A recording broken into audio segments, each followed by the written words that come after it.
안녕하세요. 오늘 저희와 함께 아주 흥미로운 자료 하나를 좀 깊이 파고들어 볼 시간입니다. 지체 없는 순종, 하나님의 나라에 합당한 자라는 제목의 성품 묵상집인데요. 특히 누가복음 9장 말씀을 중심으로 즉각적인 순종, 이게 왜 그렇게 강조되는지 살펴보려고 해요.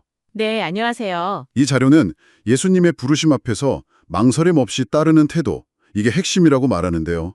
오늘 저희의 목표는 이 자료를 통해서 그 즉각성의 의미가 과연 무엇이고 또 왜 그것이 하나님 나라에 합당한 자격과 연결되는지 한번 제대로 들여다보는 겁니다.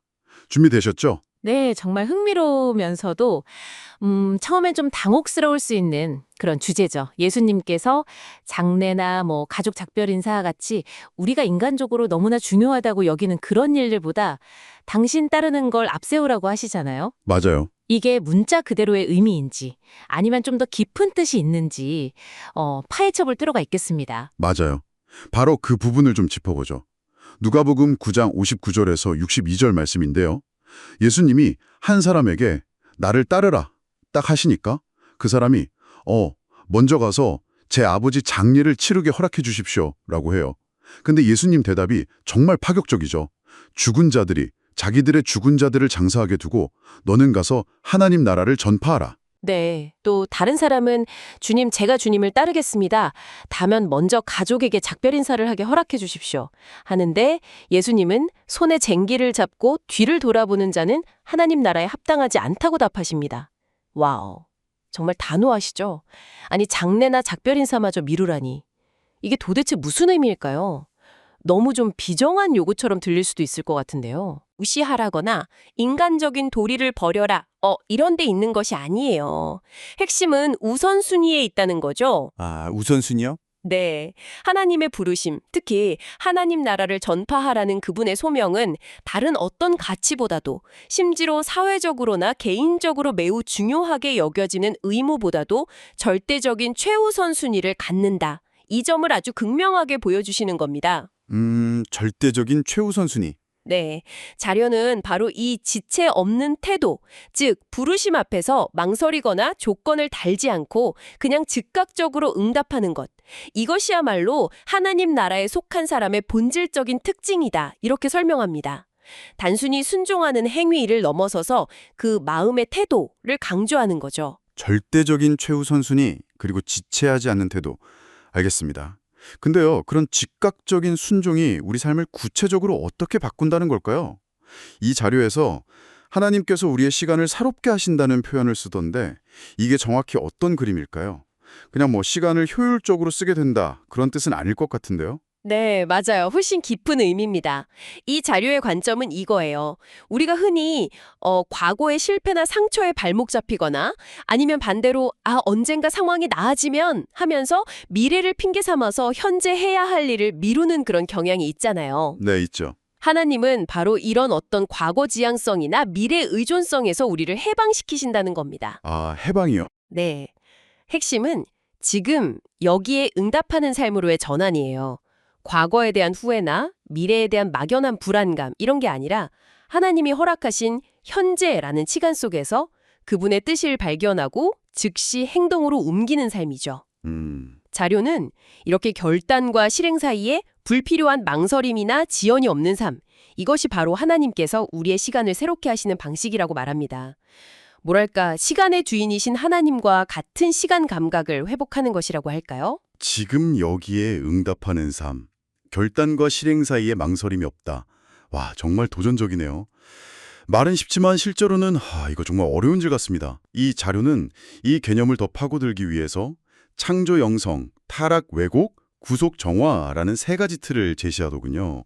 먼저 창조 영성부터 좀 풀어주시죠. 네. 이 틀의 첫 번째 단계는 하나님께서 시간의 창조주이시고 우리에게 현재라는 선물을 주셨다는 사실, 이걸 인식하는 데서 시작합니다. 과거는 이미 흘러갔고 미래는 아직 오지 않았죠. 우리가 실제로 무언가를 선택하고 행동할 수 있는 유일한 시공간은 바로 지금이거든요. 그렇죠. 따라서 이 자료는 현재가 단순히 흘러가는 시간이 아니라 하나님의 뜻을 발견하고 즉각적으로 순종할 수 있는 결정적인 기회의 창이라고 강조합니다. 기회의 창. 네. 더 나아가서 당신이 그 부르심에 지체 없이 네라고 응답하는 바로 그 순간 당신의 삶과 순종을 통해 하나님의 통치, 즉 하나님 나라가 이 땅에 구체적으로 임하고 확장된다고 설명해요. 그러니까 즉각적인 순종은 단순히 개인적인 차원을 넘어서서 하나님의 더 큰 계획에 동참하는 통로가 된다는 거죠. 지금이 기회의 창이고 즉각적인 순종을 통해 하나님 나라가 확장된다. 알겠습니다. 그런데 현실은 그렇지 못할 때가 많잖아요. 바로 그래서 다음 단계인 타락 왜곡 이야기가 나오는 거겠죠. 왜 우리는 그렇게 망설이고 핑계를 대고 순종을 미루게 되는 걸까요? 정확합니다. 이 자료는 그 원인을 인간의 타락한 본성에서 찾습니다. 타락으로 인해서 우리의 그 가치 판단 시스템 자체가 근본적으로 왜곡되었다는 거죠. 아, 시스템 자체가요? 네. 그래서 정말 중요하고 본질적인 것, 즉 하나님의 부르심에 대한 순종은 자꾸 뒤로 미루고 상대적으로 덜 중요하거나 심지어는 가치 없는 일에 시간과 에너지를 우선적으로 쏟게 된다는 겁니다. 그 누가복음의 예시로 다시 돌아가 보면 부친의 장례나 가족과의 작별 인사는 인간적으로 보면 너무나 당연하고 중요한 일이죠. 그렇죠. 정말 중요하죠. 하지만 이 자료의 관점은 좀 충격적일 수 있는데 하나님 나라의 시급한 부르심 앞에서 이런 일들을 먼저 하겠다고 하는 것 자체가 이미 타락으로 왜곡된 우선순위를 반영하는 것일 수 있다는 거예요. 와, 여기서 이 자료는 아주 단호하게 이야기합니다. 핑계와 지연은 단순히 시간을 허비하는 문제가 아니라는 거죠. 그것은 하나님께서 우리 삶을 통해 이루시려는 그 놀라운 역사와 능력을 경험할 기회를 우리 스스로 그냥 걷어차는 행위라는 겁니다. 기회를 걷어찬다. 네, 아무리 인간적으로 타당해 보이고 공감이 가는 사정을 내세운다 해도 하나님의 명백한 부르심 앞에서 순종을 미루는 것은 그 본질상 불순종과 다르지 않다고 지적해요. 겉으로 드러난 이유가 무엇이든 그 뿌리에는 하나님보다 다른 것을 더 중요하게 여기는 마음이 있다는 거죠. 와, 정말 강렬한 지적이네요. 인간적으로 타당해 보이는 사정조차도 근본적으로는 불순종의 한 형태일 수 있다. 이 부분은 듣는 사람에 따라서는 상당히 불편하게 느껴질 수도 있겠습니다. 그만큼 우리 안에 어떤 자기 합리화나 핑계를 날카롭게 찌르는 것 같아요. 그렇죠. 이 자료는 결코 타협하지 않는 메시지를 던집니다. 당신의 삶에서 진짜 최우선 순위는 무엇이냐, 이걸 묻는 거죠. 그리고 이것이 바로 마지막 단계인 구속정화와 연결됩니다. 타락으로 왜곡된 우리의 우선순위가 어떻게 회복될 수 있는가 하는 질문에 대한 답이죠. 네. 구속, 즉 예수 그리스도를 통한 구원의 은혜는 단순히 죄 용서에 그치는 것이 아니라 우리의 왜곡된 가치관과 삶의 방식을 근본적으로 변화시킨다는 겁니다. 근본적인 변화요? 네. 그 은혜를 진정으로 경험한 사람은 자연스럽게 그 은혜에 합당하게 반응하는 삶을 살게 된다는 거죠.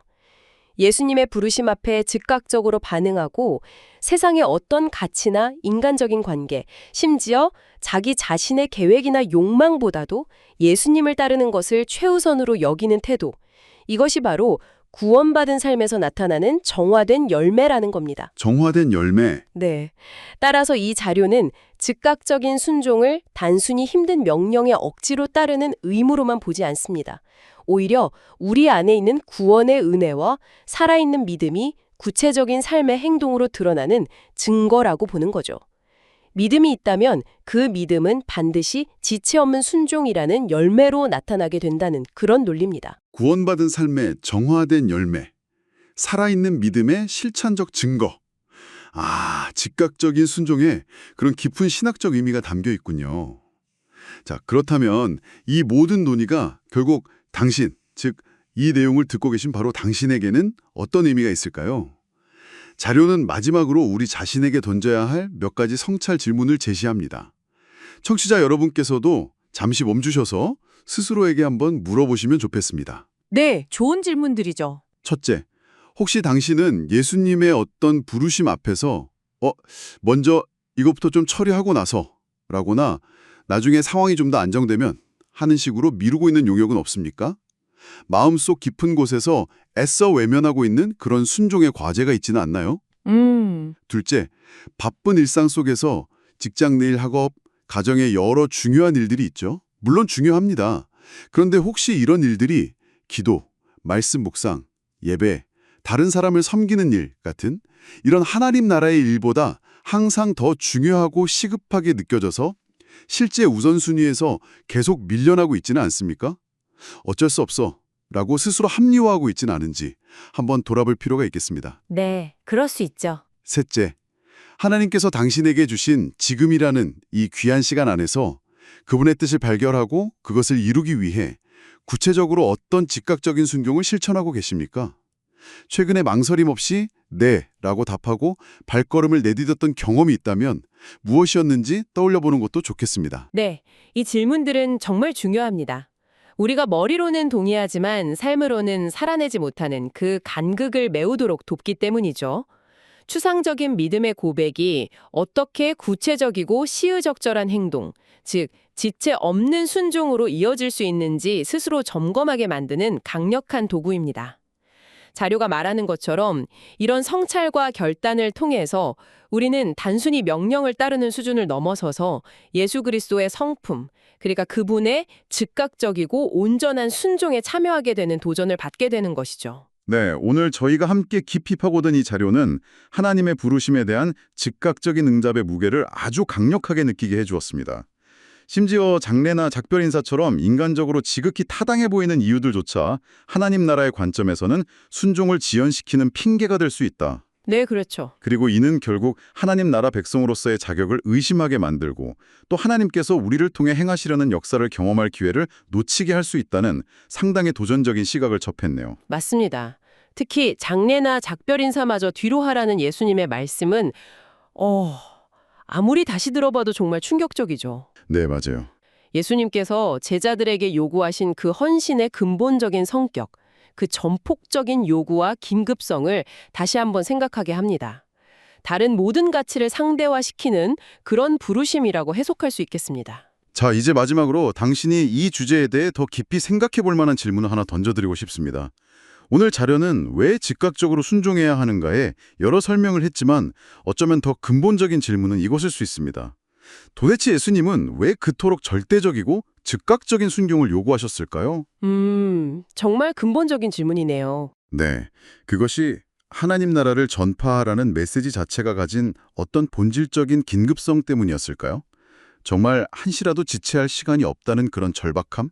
아니면 과거에 얽매이거나 미래를 염려하면서 현재를 놓치지 않고 바로 지금 행동하는 것이 가져오는 실제적인 변화의 힘, 이것을 강조하신 걸까요? 그것도 가능하겠네요. 혹은 하나님을 향한 우리의 충성이 다른 어떤 인간적인 관계나 사회적 의무보다 근본적으로 우위에 있다는 것을 보여주기 위함이었을까요? 아마 이 모든 것이 복합적으로 작용했을 수도 있겠죠. 이 왜? 라는 질문에 대한 당신만의 답을 찾아가는 과정이 오늘 나눈 내용을 삶 속에서 살아내는 아주 의미 있는 여정이 될 수 있을 것입니다. 네, 스스로 답을 찾는 과정이 중요하죠. 오늘 저희와 함께 이 깊이 있는 탐구에 동참해 주셔서 감사합니다.